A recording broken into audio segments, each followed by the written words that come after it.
ചായയാണോ കുലുക്കിയാണോ സർബത്താണോ ഇഷ്ടം? കുലുക്കി. കാണിക്കുന്ന സ്റ്റൈലുണ്ടല്ലോ അതിന് നമ്മൾ നോക്കി.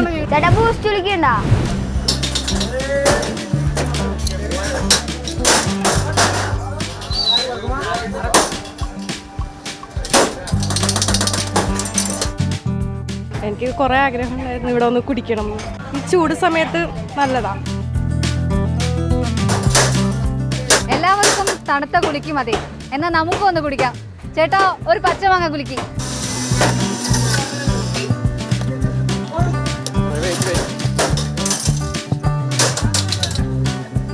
Thank you. ഇതാണ് ഇവിടുത്തെ പച്ചമാങ്ങ കുലുക്കി. നല്ല പച്ചമാങ്ങയും കൂടാതെ പച്ചമുളകൊക്കെ ജ്യൂസ് അടിച്ച് അതിനൊപ്പം ഇവരുടെ സാഹസികമായ കുലുക്കി അടിയൊക്കെയാണ് ഇവിടെ വന്നാൽ നമുക്ക് കാണാൻ കഴിയുക. ഈ കുലുക്കി ഇപ്പോൾ ഒന്ന് ടേസ്റ്റ് ചെയ്തൊക്കെ എങ്ങനെ ഉണ്ടാവും എന്നറിയാം. സംഭവം കൊള്ളാം. നല്ല പച്ചമാങ്ങേൻ്റെ ടേസ്റ്റ് ഉണ്ട്, കൂടാതെ എരിവുണ്ട്. എന്തായാലും കൂടുതൽ ആളുകൾ ഇവിടെ വരുമ്പോൾ ഇപ്പം ഈ ഒരു സീസണിൽ പച്ചമാങ്ങ കുലുക്കിയാണ് ട്രൈ ചെയ്യാറെന്നാണ് ഇവർ പറയുന്നത്. എങ്ങനെയുണ്ട് കുലുക്കി? ആദ്യമായിട്ടുണ്ടോ കുലുക്കി കഴിക്കുന്നത്? സൂപ്പർ സൂപ്പർ, അടിപൊളി, നല്ല രസമുണ്ട് കേട്ടോ, നല്ല ടേസ്റ്റ്. തീർച്ചയായും ചൂടിന് നല്ല സംഭവമാണ്. ഒരു സമയത്ത് കുലുക്കി ഭയങ്കര ഫേമസ് ആയിരുന്നു. അന്ന് അധികം വെറൈറ്റികളില്ലായിരുന്നു. ഇന്ന് കുലുക്കിയിൽ ഒരുപാട് വെറൈറ്റികളുണ്ട്.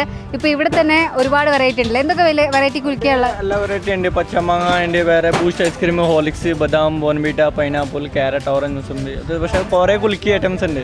ഈ കുലുക്കിയടി കാണുമ്പോൾ എല്ലാവരുടെ ഒരു ഡൗട്ടാണ്, ഇത് ഗ്ലാസ് ഒന്നും പൊട്ടിപ്പോകില്ലേ? ഗ്ലാസ് നമുക്ക് ഒരു 100 അടിക്കുകയാണെങ്കിൽ 2-3 ഇങ്ങനെ പൊട്ടിക്കൊണ്ടിരിക്കുക. ഇടയ്ക്ക് പൊട്ടാണെങ്കിൽ നമുക്ക് അറിയാൻ പറ്റും, പുറത്തേക്ക് പോവില്ല.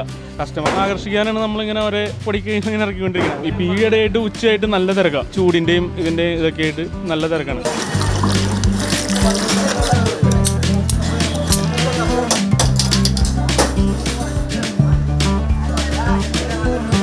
മറൈൻ ഡ്രൈവിലും കൂടാതെ കൊച്ചിയിലും ഇത്തരത്തിൽ നിരവധി കുലുക്കിക്കടകളുണ്ട്.